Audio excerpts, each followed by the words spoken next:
What's up, guys and gals? Welcome back to the Nerd Castle for the next episode of Neo Scavenger. My name is Splattercat, and I'm happy to have you here today as we hang out a little bit. We will do Zomzoms in just a moment, but I'd like to wait until daybreak before we do it. I'm going to hang out in the forest. Damn it. Okay, so we'll drop the vehicle. It's probably the same guy, would be my guess. Yeah? Hopefully it's not a wolfman or anything, because that would be troublesome as hell. I'm not having a lot of luck finding him. He may be actually really far out. Because of our myopia, we may have really bad luck finding this guy. Okay, so he was unaware of us, because you saw back there, I don't know if you caught it, but there was the option to reveal ourselves at one point. Yeah, he doesn't want to fight us. He's just passing through. He's just passing through. Alright, so I'm going to take this. And my goal for right now is to get away from this location so that we can camp in a flat spot where, like, bad things won't happen.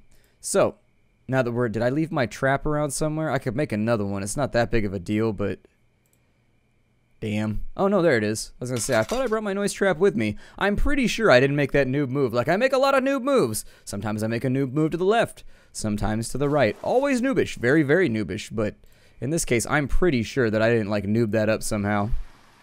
You just say that in the MMO that I would play. Like, if you messed up in arenas or, like, you did something bad, you'd be like, yeah, you noobed that up pretty bad. You'd be like, I know. I feel bad. We lost our challenger rank. Damn it. It's all good, though. It's all good, though. I stopped taking that kind of stuff seriously. I just can't. I don't know. Now that I have my YouTube channel, I had thought about getting back into like a major MMO and just like sort of like keeping tabs on it. Because if you have an audience, it's like one of those strange things where it sort of like opens up the possibilities of what you can do. Because technically you have like, you have enough people to compete with the other people, I suppose. Even though it's a shitty way of saying it. I don't like to think of it like that. But you know what I mean. Like, you have to have the numbers on YouTube in order to, like, actually do bigger games like World of Warcraft or whatever. The downside to this is that I just don't think I'll ever play World of Warcraft again, just based on my own personal history with it. So, like, it almost ruined my life. Well, the game didn't almost ruin my life. I guess that's disingenuous. I almost ruined my life by playing it too much there. Gotta be honest about the whole thing. MMO addiction, I really do. I think you can be addicted to just about anything, to be honest. I would say that I probably have a fairly moderate video game addiction. Luckily, over the course of life, I seem to have landed in the perfect avenue of employment right now to where I get to do something that I was basically going to do anyways. So there you go. I think I think most of these can just go in our backpack. I really think there's no reason for me to eat like any of these right now. I guess I'll eat that 3-stack just because they're tempting me with it. A 3-stack sounds like it's just like one of the distant cousins of the Slee-stacks. Where the Slee-stacks, they were in... What was the show the Slee-stacks were in? I think it was HR Pufnstuf? I don't know. That one's even a little old for me, though. I think that one was going off the air when I was a kid. I don't remember it very well. When I was a kid, we had Mr. Rogers and we had Sesame Street, like, all day, every day. And I ride hard for... Everybody knows on the stream, I have multiple Mr. Rogers shirts. I actually have a collection of sweaters, too. Let's do Zomzoms. As the source of the distant sounds finally comes into view, you stop in your tracks, unsure whether it's safe to continue. Ahead, you see a titanic warehouse like one of those distribution centers from before the apocalypse. There's a dull roar of ethanol generators combined with the occasional rev of unsuppressed exhaust from off-road vehicles. Figures seem to be milling around a low extension on the right, and the occasional ATV arrives or departs without fanfare. You don't think you've been spotted yet this far out, though with all the activity, it's very hard to tell. I'm not going to reconnoiter it. I already know what's going to happen here. You cautiously approach the warehouse, noting a bright sign and reading Zomzoms, a place to eat. The sign hangs over a giant garage door, which is fenced off behind tarp and barbed wire. Bright lights, welding arcs, and peculiar shadows can be seen in the fenced area, and a din of rowdy chatter echoes from within the building. A semi-trailer attached to one of the loading bays acts as a makeshift gate and pedway into the warehouse. I like that word. That's way better than walkway. Pedway sounds way more happy. Ragged-looking figures line up along the trailer, watched over by armed mercenaries. It looks more like a club than anything else except for that tarped area.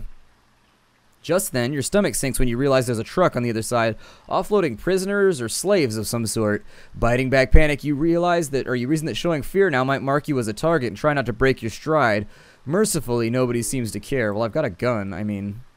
While in line, you feel a flutter of anxiety each time the line advances. With each step, you try to catch a glance of what's through the doorway in the trailer, but you still can't tell. Most of the people in line are ragtag looking, wearing mismatched clothing and stinking of sweat. Some confused, others bored. The guards are better groomed by comparison, though you suspect they'd just as soon murder you for your clothes if they weren't being paid. Up a few wooden plank steps, you step inside the semi-trailer, and hollow sounds of a crowd echo down the narrow corridor from the warehouse. To your right is a chipboard and mesh booth where an attendant is collecting fees, weapons, and stamping people off before they walk down the trailer into the warehouse. Stock or spectator, the attendant drones, looking disinterestedly past you. Spectator. You always go with spectator. We don't have any of the skills required to do stock. Alright, what you got? Looking behind her, you see ice slabs, shoes, and sundry items. It looks like there are definitely some items they'll accept more than others, at least today. I'll throw the ice slab in there.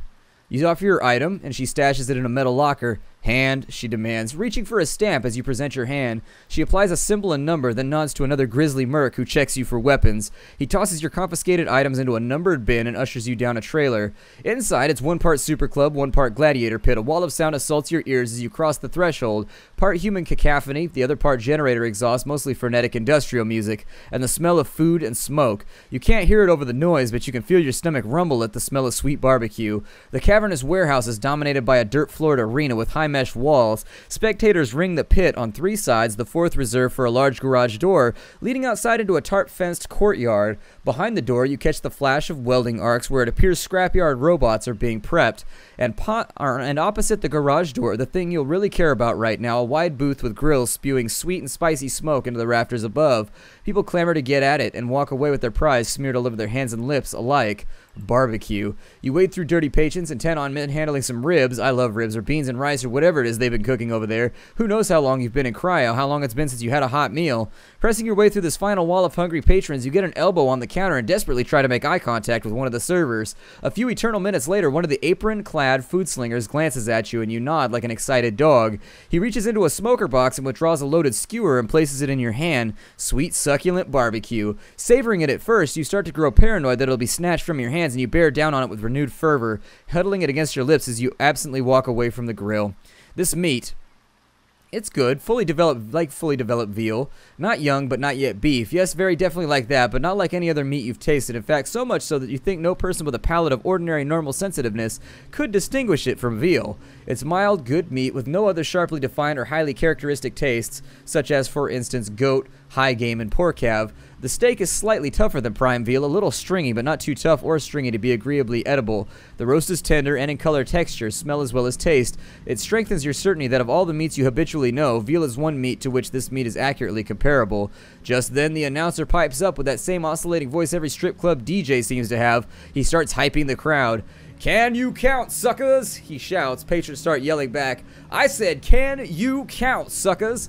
On cue, a testosterone-fueled wave of shouts comes from the floor. "Raise those numbers," he calls with an expectation. Everybody raises their fists in unison. The music changes, lights switch to UV, and numbers appear on all stamped hands. Your heart starts to race as you realize what's happening. Let's see, looking around everyone, I was looking ahead to see if we got the bad event or not. I'm not even going to lie right now. I skipped straight ahead to the bad. Looking around, everyone has a stamp most like yours. They all have numbers, but it's clear now what the symbols are. Patrons like you have silhouettes of vultures next to their numbers. Those unlucky few who don't have lambs. The announcer calls a number, a low number, and feeling somewhat relieved, you raise your hand above your head. Patrons around you look up to it for a moment, then continue scanning the crowd. A scream of protest erupts from the far side of the arena. Everyone nearby looks across where a commotion is starting. A man is hoisted into the air like a crowd surfer at a concert and propelled to the arena gate. Patrons claw the remainder of his barbecue from his flailing hands, fighting over it like dogs. Guards wrangle the struggling man and toss him into the dirt floor in the arena as the gate is sealed behind him. The winner is a filthy, weak, and confused-looking human. He clambers to his feet, a clacking and squeaking sound crescendos from the opposite end of the arena. Cheers start erupting throughout the warehouse as the source of the noise rolls into the arena through the garage door. The bot is a little more than a heavy treaded ring of barbed spikes. A haphazardly hung LED ticker sits atop its mast, flickering the words Morning Star, confirming your suspicions as to its nature. Maybe it's good for illuminating your house in the morning. Without pausing, the bot starts closing in on the human who, to his credit, has given up rattling the gate and is now facing the more immediate danger. He starts circling left, leading the bot to one side of the pit, then dashes right as fast as he can, bypassing the bot. The move buys him a few seconds as the bot spins in place on its treads, but he ends up in the same situation on the reverse side of the arena. This continues for a few laps, with the human visibly wearing down. Perhaps realizing his error, he switches tactics and leads the robot towards a support column and allows it to get close before ducking around behind it. The bot starts turning in place, but the tread gets hooked on the pillar, and for a moment it appears to be stuck. You can sense the tingle of hope in the man as he watches the bot rock to and fro for several seconds. Well, if it's already rocking, how about you just finish pushing it over real fast? However, the bot's rocking eventually frees it and it turns to face him again. Crestfallen, the man returns to his original strategy of dodging the robot like a bullfighter ever more slowly each pass. Why doesn't he just circle the pillar over and over? Like, he's got the maneuverability advantage. Just treat it like a World of Warcraft arena and just like run in circles around a pillar. It doesn't take long for the robot to wear down its already weakened prey, and it scores its first hit, trampling its leg under his treads. The man's cry of pain is lost in a wave of cheering from the crowd. As the robot backs up, the man hardly has time to limp before it rams him again, this time following through and impaling him against the wall. Drunk with bloodlust, the crowd is now screaming as the robot backs away once more from the stumbling, bleeding man. The bot rams him into the wall one more time and backs away, this time with a human stuck on its spikes. The crowd cries out in ecstasy, which eventually simmers down to a rabble as the arena service personnel remove entrails. Your mouth agape, you suddenly feel a wave of nausea. You begin looking around, panicked. Look around and see what happens next. Unsure what to do next, you look around the room anxiously, waiting for something to happen. Word is, you've got a good medical plan. The voice startles you even amidst the shouting crowd, and you turn to find a young man with an old face. He looks to be of Asian descent, with hair like a mop, big aviator glasses, and a probably white fur coat. Relax, I don't work here. In fact, I'm going to try to make sure you don't either. Come on. He turns and heads towards the garage door. Since that's away from the arena's human-sized gate you decide to follow, you get the sense that he's a patron too, or at least not with the management, as neither guard nor patron seems to pay him much attention. A little bird told me, he shouts over the crowd in music, you might know a thing or two about cryogenics. You're over here concerned about cryogenics when you found a bird that talks, man. He talks over his shoulder as he walks, as if tossing words your way. I know a guy who's looking for some heavy-duty cooling units. He may be willing to trade for some information on where to score a few. You arrive at the massive garage door, and the cool air seems tinged with ozone. His name's Stoat. Come on, dude. I'll introduce you. Out in the robot prep yard, mechanics are tending to their creations. Your companion stops alongside a tall robot reminiscent of a farm combine. You shudder to think what it does to a human with those blades, but then something inside moves. Crawling out of the feeder house behind the blades is a mechanic who looks around and satisfied waves another out. The second looks more like one of the patrons than a mechanic starved and scared. The pair skulk around the fence line and disappear out of sight. Fur coat guy turns back to you with a proud yet devious grin on his face. The Stoat is pleased to make your acquaintance. Now about that medical plan, he suggestively taps his wrist. About that trade. Oh, a counteroffer, Stoat says, stroking his chin. Alright, I'll tell you what. He snaps into action. I got a thing. Some place that needs some certain items liberated. He makes air quotes. You trade the bracelet and I'll let you in on the haul. Here's what's up. Camp Grayling. You've heard of it, right? Big old military base somewhere here in Michigan. No? Well, I guess you have to be in certain circles. He flicks something invisible from his coat. All sorts of rumors about the place. The one thing that's sure is it's full of tech and no one to tinker with it. Meanwhile, he knocks the combine bot producing a hollow ring. Sucks, right? Your part is simple. He places a hand on your shoulder. Maybe you've seen a bot around here. A tall tin fellow, 6 legs, mauling some guy? That's the one. Well, wherever he came from, there's gotta be more. And if I'm doing this with a farm machinery, imagine what I could do with old Spidey maulers. He pantomimes an explosion while puffing up his cheeks. But, Stoat waves a finger at nothing. I don't expect you to pilot these babies out of there. What I need you to do is get inside the base and bring back everything you can find on them. Schematics, blueprints, test data, the more the better. Be warned, it's a death machine nest. You think these are brutal, Stoat gestures to the prep yard. Drunk, angry teenagers compared to trained assassins. In return, he says, scratching his chin, I'm thinking the power structure will be shifting a bit around here, and the new one will be one of the IOU variety. He points at your chest. So, deal of a lifetime, dude. Yeah, let's go for it. He laughs. Nice. He extends a hand. You meet it with yours. Okay, like I said, it's a death machine nest, but I've got some goodies for that. Let's say it's an advance payment or a signing bonus. Either way, step on, he says, counting out, or step one, he says, counting it out with a finger. That bracelet. Still need me some cryo goodness after all. Okay. You snap the printed bracelet from your wrist and hand it to him. He slides it through his fingers, reading the lettering on the strap. Nice, dude. He bobs his head. I may have to do an expedition there. And nice name. He starts unlashing a flight case near the combine bot. An array of electronic parts and gadgets fill the case. And he tosses the bracelet inside. Scanning his hand across the range of parts, he selects one, then closes the case again. Here, he hands you an orange box with screw mounts on it. Insurance for what's in there. Hold on to it. As for me, I may have to check into your fancy clinic soon. I think I'm coming down with a little something. He fake coughs and clears his throat, grinning. Step 2, get inside. The goodish baddish news is that your new toy will help, but you'll likely need to supplement it with tricks of your own. Nobody comes back from there, though the rumor is some protesters managed to embarrass the brass at Grayling back in the day. You'd probably have to rummage through some old newspaper stories to verify that, though. Anyways, that's step 2. Figure out how to get in. Step 3, find the schematics. It's more convenient for personnel to get to day and night. Step 4, test data downloaded off the control tower using this. He hands you a small flash drive. Plug and play. Easy. Step 5, bring it all to me. You got it? He looks over your shoulder. Also, you'll probably want these back. You turn and see a familiar face from the front gate. She drops a lockbox with your checked items. You cast a glance back at the stoat and he shrugs. What? I can't do this on my own. Your safest bet is to go along the fence where they went. He thumbs over his shoulder, indicating the route the mechanic and patron followed. Unless you're still hungry, he laughs, mocking a vomiting emotion. See you around, dude, he calls over his shoulder, walking back to the warehouse. Stoat's friend awaits you as you gather your things from the lockbox. Better make sure you empty that locker while you have the chance. Once ready, you head along the fence and return to the wastelands towards a higher measure of normality. Okay, so make sure you do this. Like, seriously, if you don't, you will hate yourself. So get the orange lockbox. The next thing you need is Stoat's flash drive. Actually, let's unload this first. So empty this out. This is going to be a lot of stuff right here, so just be aware. It should all still be packed in your bags, I think. Got the riot bag right there for that shoulder. We've got our travois. We've got our shotgun, which I'll throw back over. And on top of that, we got our sling. We've got our... Where's our bag? Oh, it didn't have room. Okay. That's going to explain it. It didn't have room for us to, like, unload completely. That's everything from there, right? If I come back here, I don't know if the confiscated item thing stays, but I'd be willing to bet you could probably drop it off here and, like, be perfectly fine. I don't know. Let's take the other flash drive. So both of these are for Camp Grayling. One of them will turn the robots to the side of Hatter, or whoever it is that's in charge of Hatter, and the other stuff is for, I think, Martha's Army, which is one of the factions in the game. We're not going to go back in there because we don't really need to. I think at this point our best plan is more than likely to head up to the ATN and unload some of our wares. I'm going to try and scavenge along the way just in case, but you know me. I'd like to make a bit more money while we're on the job. It's just the sort of person that I am. If I can make a little bit of scratch while we're running along here, I would prefer it. So let's go ahead and we will make tracks all the way up here. We ate human, by the way. I don't know if you caught on to that. If you just skip to this part, I say this every time, and I had somebody ask me, like, who skips to episode 30 of a series? And I'd be like, it happens all the time. That's what I told them. I was like, it happens constantly, like, all the time. I get people that are like, so what happened here? They just want to jump in currently. They don't want to catch up, and that's perfectly fine. And so I try to do little, like, reiterative sections where I talk about things. But yeah, the last time we went there, we determined that it was human, and apparently that's from some famous account that some explorer gave on what human tasted like when he stayed with, like, a cannibal tribe or something of that nature. Oh, look, it's pretty cold outside right now. I didn't expect that. I'll check the shacks in the forest in just a minute. I don't think that it's worth it for right now. Let's walk away.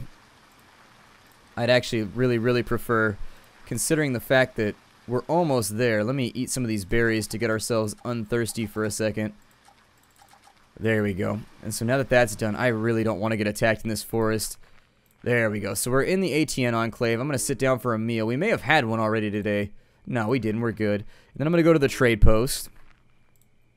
I'm going to unload some of these goodies in the hopes that maybe we'll get some more rounds. Okay, so we got some rifle rounds. That's good. We got ourselves some jacketed hollow points. That'll work too. We've got a lot of ammo for a 38 if we can actually, like, score ourselves one. Unfortunately, it doesn't appear as though we've been that lucky so far. I'd love to get a 38. I'd like to have a shotgun or a rifle and also a 38 as kind of like a holdout Saturday night special type deal in case something gets a little bit wild. But anyways, we got water right here. I'll fill the canteens on up because we have the money. So if you got the cash, you may as well. I used to be really stingy with my money in this game, and my experience with it is that it's totally pointless. Spend it while you got it in this game because you can die due to RNG within like 10 minutes from now. You can be having an amazing playthrough and still just die explosively in several minutes if things go too wrong. So honestly, in my general experience, I just spend it while I've got it and I don't worry about it.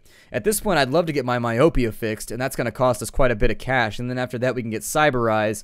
Those are some of the, like, more minor quests that you can work on. I don't think I'm going to go back up to the blue frog place because that killed us last time. We weren't able to. What had ended up happening is we caught blue rot because blue frog guys have blue rot. So every time you're exposed to them, you have a chance of getting the blue rot, which is a fatal disease, mostly fatal. It's got like a 90% kill rate. If you survive it, it's like the chicken pox. You can never get it again, and it counts as you just being now immune to it. However, if you can't get it, it is what it is. I'm going to go and visit Joe to get rid of our gastroenteritis. I think I need him to treat our illness right now. And so he's going to sit us down. He's going to take us to the medicine lodge, and he's going to get us all fixed up. I wish this place had an option to sleep till morning. That's like one of the big things that I wish that location had, but it don't. Oh, look, another Hiya Poopy backpack. You want to be back here with me? It's fine with me. I'm totally cool with it. It's taking up too much space, though. The space that it requires is considerable. May have to leave it on the ground then. Not getting rid of my crowbar. Me and this crowbar have been through hell and high water so far, so I figure I'll leave it. I think that Hell and High Water must have been written by somebody who wasn't very good at swimming. I love swimming, although high water is concerning. If it's got a current, it's even worse. If you can't touch the bottom, that's no bueno. Still, nothing to panic about in my experience. Then again, I've never tried to swim through rapids, so I might just be a limited experience coming through here. Let's go ahead and sleep for a little while. I set up my trap and I slid up my sleeping bag. You do have to watch out in this area for dogmen. They're all over the place, and the number of times that I've been attacked by them and scratched to death violently probably approaches double digits at this point. I would be willing to wager. So dogmen are probably one of the #1 contributing factors to me dying. I don't know what it is about those things, but they're always getting me. I should probably fix this noise trap while we're here. Hold on. Take that. We'll take a string. There we go. Fix that thing back up because it is very, very useful. And it's one of those items that you never have to fix. Like, you could just carry it around for a while. I'm going to scavenge these houses down here. Actually, is it better than our backpack? 58%. That's close. It might be worth it to bring that along as a replacement. The question becomes, where can I fit it? Go like that, maybe? Yeah, so when our other backpack breaks, at least that doesn't leave us at the mercy of, like, plastic backpacks. Considering we haven't found any Yukon packs so far, I'd like to take what I can find. I mean, after this, we'll probably find 2 Yukon packs. That'd be just my luck, but it doesn't happen very often, actually. I have runs where I never see Yukon packs, and then I have runs where every store has like 5 of them, and you can get them really early in the game without having to worry about anything. Happens constantly. I'm going to ditch that. We're going to sprint away if we can. He fell to the ground. Okay, so I want to keep running away. We fell to the ground. I'm not going to crawl away. Let me get my weapon ready here. I'm going to get up. Gotta get up to get down. I'm going to continue sprinting. We should have like a real speed advantage on this thing if we sprint, I think. Let me see if I can pin him down for a second. Sprint away. Sprint away. He's suppressed and behind cover. There we go. That's what we want to happen. We want him to be behind cover and suppressed as much as possible so that we can get a big, big gap in between him and us. He's vulnerable now, which is fine. That's okay by me. He's suppressed and behind cover again. I'd like to get a little bit more ground in between me and him. Just in the off chance I have to swap out ammo, which is looking pretty likely at this point. He's out from behind cover now, so we'll take another couple shots at him. He's behind cover again, so let's continue getting that gap out. He's still behind cover, so I'm going to reload right now. We could fight him with a gun. It's a possibility. We could just shoot the bastard. It is a thing that we could do. Those blue pills, I think, are placebos, at least as far as the game is concerned. I don't actually think they're that useful, but we'll take a look at them in just a second. I need to... You're not about to break, are you? Okay. Sometimes you take a look at... If it's about to break, I'm just going to drop it and bring out my pistol is essentially what I'm leaning towards. But for right now, that'll work. And so let's continue to run away. Oh, we got a big old gap on this guy. He's done for. All we need to do is nick him like one time now. He's in severe pain and he's behind cover. Don't fire if they're behind cover. It's a bad plan. It's a waste of ammo, to be honest. So I'm just going to hang out and we'll wait for him to do whatever it is he's going to do. Take a couple more shots at him. He's still behind cover, so I'm going to back up by 1 space. They still have the advantage in running away so long as they are behind cover. This is not working so great for me, though. Not working so great. Let's continue to try and suppress him. There it is. We got him. Took him the hell out. Took him the hell out. Not bad. Not bad at all. Unfortunately, we can't make a dog hide code. Otherwise, I'd take it back with me and sell it up in the ATN. This was just kind of like a fight for survival. Not much else I could do with it. However, now that that has been taken care of, like I said, watch out for dogmen up here. They're all over the place. They're just constantly dogmen around here. And we got lucky in that one where we had like at least a slight enough gap to get away from him before he got to do his first attack, which can, even with like really, really good gear, one-shot you. So they're game enders. You got to watch out for them. Got to watch out for them, and you got to be prepared. And even then, sometimes that's not enough. It's just part of the game, I guess. It's frustrating when it happens, but can't be helped.